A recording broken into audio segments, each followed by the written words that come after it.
you know, like he was a represent like that Mos Def, Quali, Common, Yeah. Black Star era. You know what I'm saying? Yeah. Where like the split was happening. Yeah. Right? Where it was like, because you got to understand, like, Pharoah Monch was a part of a group called Organized Noise, Organized Confusion, I'm sorry, Organized Confusion in the 90s, right? And so they had hits on the radio too, you know what I'm saying? Like, they were, you know, they did okay, you know what I'm saying? I think they went gold, right? And then, like, I mean, the number one villain of the day, then Diddy came through with a whole bunch of shiny suits and shit changed. man, You know fuck what I'm saying? Fucked it up. Right, and then there was a wave. But that shit was hard though. Mace was hard, Yo, bro. relax, I'm bro. sorry, bro. Mace was But then, tough. so then there was a wave of like, these are the new representatives at the highest level of underground, representing authenticity and true lyricism. Right. And you had people leading that like Mos Def, but then you also had Pharoah Monch. You know what I'm saying? Like true to that, and you know, and a lot of Monch is one of them dudes that birthed a lot of rappers, right? A lot of people learned from Monch because the difference between Monch and Busta Rhymes is like there's just nobody with a voice like Busta Rhymes. You know what I'm saying? Like that's just good luck trying to recreate that. You know what I'm saying? But like Monch is almost like AI or Steph, where it gives people with not that monstrous voice hope that they can be that dynamic as a Busta Rhymes. Right. You know what I'm saying? Yeah. And Monch changed the game, bro. Was Leaders of the New School like pre that era, or was Leaders that- of the New School was pre Woo Ha, got you all in check. Like yeah. Wow. Leaders of the New School is like, you know, I mean, you know, the story I tell about what Busta Rhymes was saying in the studio it has something to do with Leaders of the New School. So it's like, it's Busta Rhymes. He's a part of a rap group called Leaders of the New School. And if you go and look at their videos, Busta Rhymes just look like a guy from New York. He's wearing Tim's, just regular clothes that regular New Yorkers wear. right? But ahead of his solo career, he's sitting there talking to Q-Tip. And Q-Tip is like, yo, Bush, like, I'm doing my Q-Tip. Q-Tip, you got it there? This nigga right there. They wasn't expecting that. Yo, so Q-Tip is like, yo, Bush, like, you know, you gotta, if you really want to get out there, yo, you got to turn it up. You know what I'm saying? Like, you got to turn up the knob. Like, you got to get crazy with it. You know what I'm saying? And so Q-Tip told him, if you want to be successful, you got to figure out who you are, what you are, and then turn the knob, breaking that up. Yeah. That's what created woo-ha! Got with all the crazy colors and all that stuff. He wasn't on that. That was Q-Tip that advised him. You know what I'm saying? Yeah. And then He and then passed that he- shit then he down to advised the, me. you know what I'm Yeah, saying? you know what I'm saying? And now we here. Come on, Shout bro. Shout out Q-Tip, bro. Shout out to This ain't no Q-Tip.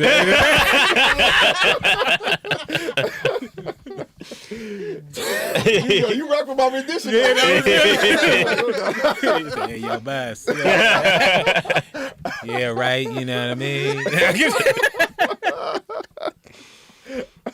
You gotta break the knob.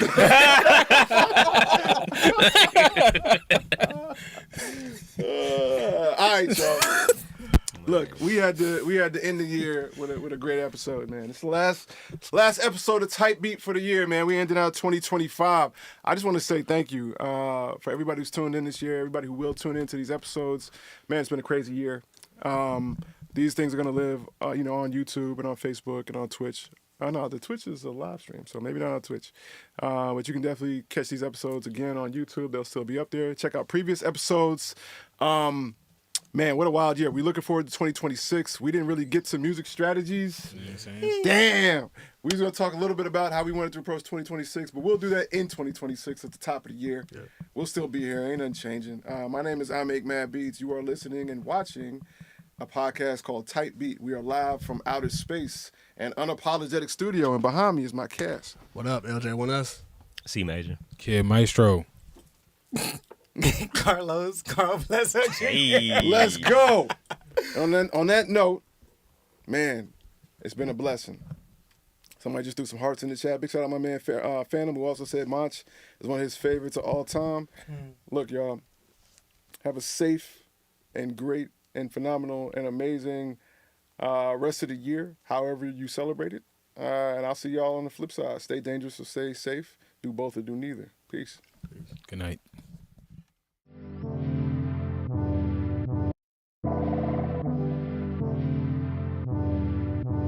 Bitch, are you jealous?